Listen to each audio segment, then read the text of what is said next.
지강호가 손에 쥔 종이 뭉치를 거실 바닥에 세게 던지는 순간 집안의 공기가 완전히 바뀌었다.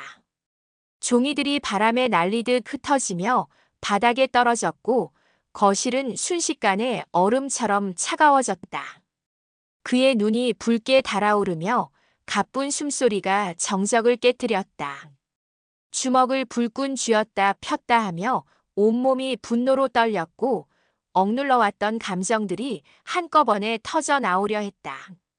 이게 뭐예요? 누나가. 내 친누나가 아니라는 게 말이 돼요. 그의 목소리에는 배신감과 분노가 뒤엉켜 있었고 마지막 단어를 내뱉을 때는 거의 절규에 가까웠다. 눈물이 글썽였지만 억지로 참으려 애쓰고 있었다. 정순이는 두 손을 가슴 앞에서 모으며 뒷걸음질 쳤다. 그녀의 얼굴이 하얗게 질렸고 입술이 파르르 떨렸다. 눈동자가 불안하게 흔들리며 어쩔 줄 몰라 하는 모습이 역력했다. 평생 숨겨왔던 비밀이 이렇게 잔인하게 드러날 줄은 꿈에도 몰랐던 것이다. 지은호는 급히 다가서며 손을 뻗었지만 바닥에 흩어진 서류를 본 순간 심장이 쿵 내려앉았다.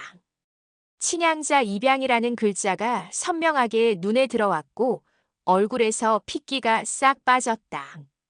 지금까지 당연하게 여겨왔던 모든 것이 한순간에 무너지는 느낌이었다. 지강호는 지은호를 향해 손가락을 가리키며 더욱 격해졌다. 그의 시선이 칼날처럼 차가워졌고 목소리는 점점 더 높아졌다. 누나도 알았을 거잖아요. 아니면 몰라도 괜찮았던 거겠죠. 어차피 피 한 방울 안 섞였으니까. 마지막 말을 할 때는 자조적인 웃음까지 터뜨렸다. 지은호는 목소리를 간신히 짜내며 대답했다. 강호야, 그건 오해야. 난 내 누나라고만 생각했어. 그녀의 눈에 눈물이 고이기 시작했고 목소리는 점점 떨렸다. 하지만 지강호는 고개를 격하게 저으며 받아들이려 하지 않았다. 그는 두 손으로 머리를 감싸며 괴로워했다. 정순이가 떨리는 목소리로 말을 이었다. 그럴 생각 아니었어. 엄마는 너희를 지키고 싶었을 뿐이야. 그녀의 입술이 심하게 떨렸고 눈물이 뺨을 타고 흘러내렸다. 수십 년간 품어왔던 죄책감이 한순간에 터져나왔다. 지강호는 차갑게 웃었다. 지킨다고요? 속여놓고요. 그의 웃음에는 깊은 상처와 분노가 서려 있었다. 믿어왔던 모든 것이 거짓말이었다는 사실이 그를 짓눌렀다. 지은호가 울먹이며 외쳤다. 그래. 난 내 친누나 아니야. 하지만 우리가 함께한 날들은 진심이었어. 같이 웃고 같이 울고 내 옆에 있었던 건 모두 진심이었다고. 눈물이 줄줄 흘러내렸지만 지강호는 고개를 돌리며 차갑게 말했다. 그는 마음의 문을 완전히 닫아버린 것 같았다. 정순이는 바닥에 흩어진 종이들을 끌어모으며 울먹였다. 내가 다 잘못했어. 은호야, 강호야, 제발 엄마를 용서해줘. 하지만 지은호의 눈빛은 텅 빈 것처럼 공허했다. 엄마, 지금 그 말이 무슨 의미가 있어요? 이미 너무 늦었잖아요. 그날 밤 지은호는 카페에 혼자 앉아 있었다. 창문에 비친 자기 얼굴조차 낯설게 보였다. 형광등 불빛 아래서 그녀의 얼굴은 창백했고 눈가에는 붓기가 남아 있었다. 속으로 나는 누구지? 이 집에서 난 어떤 의미였을까? 라는 생각만 끊임없이 맴돌았다. 지금까지 당연하게 여겨왔던 자신의 정체성이 한순간에 흔들리는 것은 상상 이상으로 고통스러웠다. 이지혁이 조심스럽게 다가와 그녀 맞은편에 앉았다. 그의 얼굴에는 걱정이 가득했고 어떤 말을 해야 할지 몰라 망설이고 있었다. 너 괜찮아? 라고 조심스럽게 물었지만 지은호는 쓴웃음을 지으며 대답했다. 괜찮아 보여요. 이제 가족도 아니래요. 그냥 남이래요. 이지혁은 잠시 숨을 고르며 신중하게 말을 골랐다. 그의 눈에는 진심이 담겨 있었다. 남이라도 상관없어. 넌 내 자체로 은호야. 하지만 지은호는 곧장 고개를 돌리며 날카롭게 받아쳤다. 선배도 늘 거리를 두었잖아요. 날 믿어주지 않았잖아요. 그녀의 목소리에는 오랫동안 쌓여온 서운함이 묻어 있었다. 잠시 후 성재가 나타나서 곧장 은호 옆에 앉았다. 그의 움직임은 자연스럽고 당당했다. 은호야, 내가 누구든 난 내 편이야. 내 과거가 아니라 지금의 너를 좋아해. 두 남자의 시선이 공기 중에서 부딪혔고 팽팽한 긴장감이 흘렀다. 은호는 이 상황을 견딜 수 없었다. 두 손으로 얼굴을 감싸주며 터져나오는 감정을 억누르려 했지만 소용없었다. 제발 그만해요. 전 지금 너무 힘들어요. 눈물이 손가락 사이로 흘러나왔다. 가족도 잃고 자신의 정체성마저 흔들리는 상황에서 두 남자의 갈등까지 견뎌내기에는 너무 벅찼다.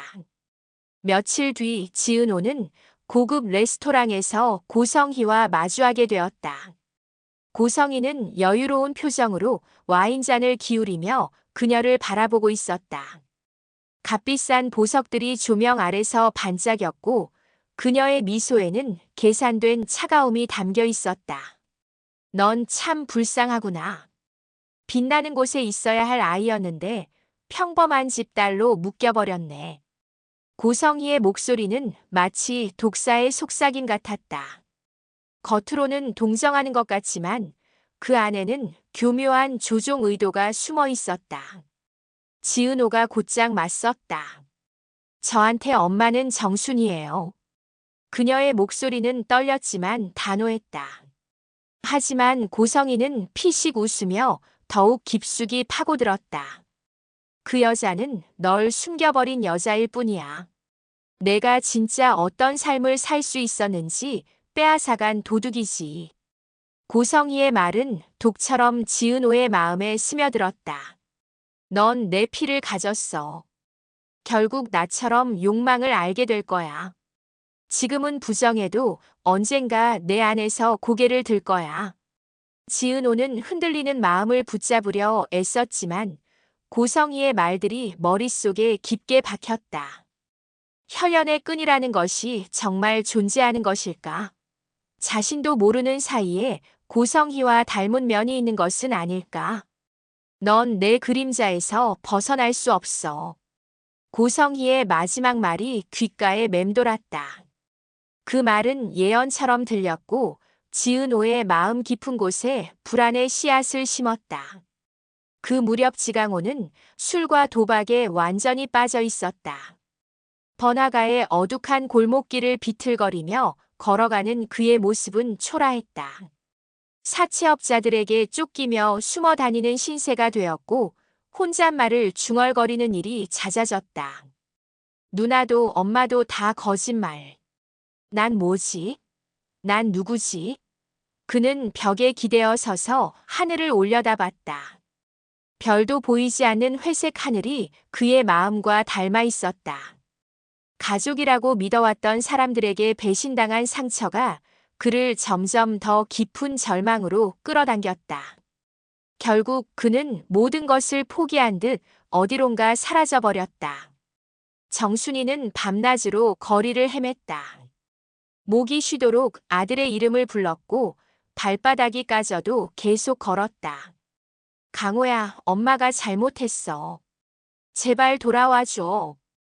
그녀의 얼굴은 수척해졌고 눈가에는 깊은 그늘이 드리워져 있었다.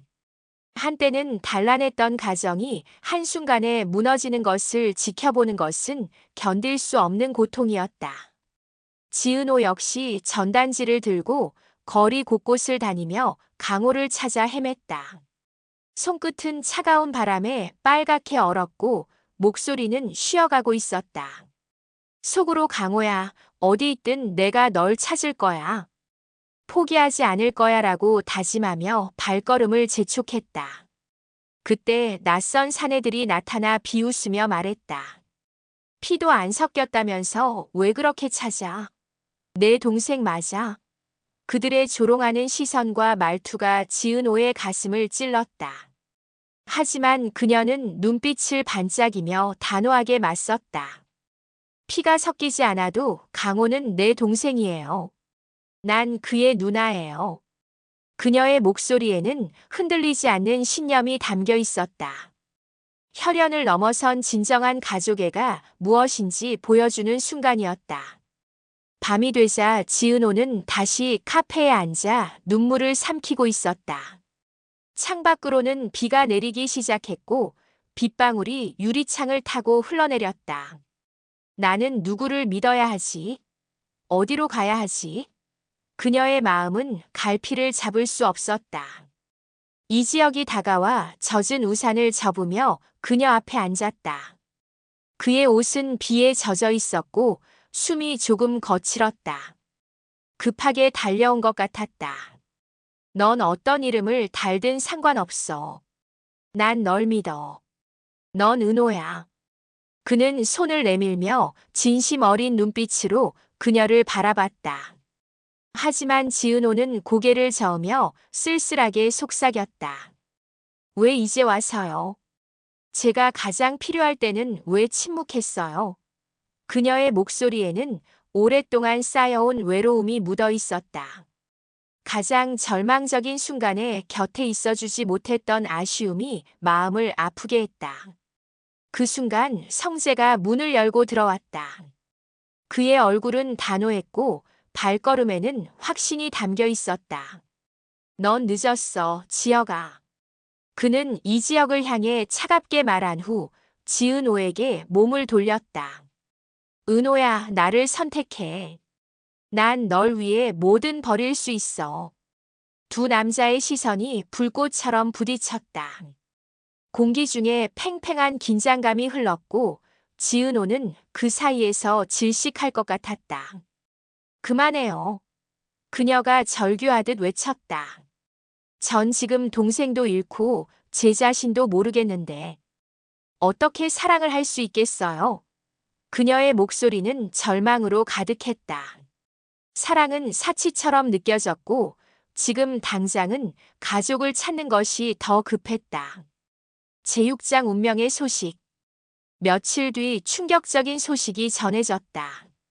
지강호가 한강 다리 밑에서 의식을 잃은 채 발견되었다는 것이었다. 다행히 목숨은 붙어 있었지만 상태가 위중했다. 병원으로 달려간 가족들의 얼굴은 창백했고 복도에는 무거운 침묵이 흘렀다. 병실 복도에서 지은호는 무릎을 꿇고 앉아 울었다. 차가운 타일 바닥이 무릎에 닿는 것도 느껴지지 않았다. 강호야, 제발 눈 떠. 누나는 널 포기하지 않아. 그녀의 목소리는 쉬어가고 있었지만 간절한 만큼은 변하지 않았다. 그 순간 복도 끝에서 고성이가 나타났다. 그녀는 여전히 우아한 모습이었지만 눈빛에는 차가운 계산이 담겨 있었다. 싸늘한 미소를 지으며 지은호에게 다가왔다. 봐라, 결국 넌 나한테 오게 돼. 고성희의 목소리에는 승리감이 묻어 있었다. 강호를 살리고 싶으면 내 손을 잡아야지. 내 선택이 그의 생사를 결정할 거야. 지은호는 흔들리는 눈빛으로 고성희를 바라봤다. 눈물은 뺨을 타고 끊임없이 흘러내렸다. 동생의 생명과 자신의 영혼 사이에서 선택해야 하는 순간이었다. 고성희의 제안이 무엇을 의미하는지 알면서도 강호를 잃을 수는 없었다. 에필로그 끝나지 않은 이야기. 이야기는 아직 끝나지 않았다. 지은호의 결심이 무엇이 될지, 지강호의 운명은 어떻게 될지, 그리고 이지혁과 성재의 갈등은 어떤 결말을 맞을지 여전히 풀리지 않은 매듭으로 남아 있었다. 고성희의 야망은 점점 더 거세졌고 그녀의 소나귀는 지은호를 향해 서서히 조여들고 있었다. 정순이의 눈물은 마를 날이 없었고 무너진 가정을 다시 일으켜 세울 수 있을지 알 수 없었다. 복도의 형광등 불빛 아래서 고성이가 마지막으로 속삭인 말이 공기를 가득 채웠다. 진짜 화려한 날들은 이제부터 시작일 거야. 그 말은 예언처럼 가슴을 파고들었고 은호의 미래는 더욱 짙은 어둠 속으로 빠져들고 있었다. 병원 복도의 차가운 공기 속에서 모든 것이 시작되는 듯 했다. 진실이 드러난 지금 진짜 시험은 이제부터였다. 가족이라는 이름으로 얽힌 사람들의 운명이 어떻게 전개될지 아무도 알 수 없었다.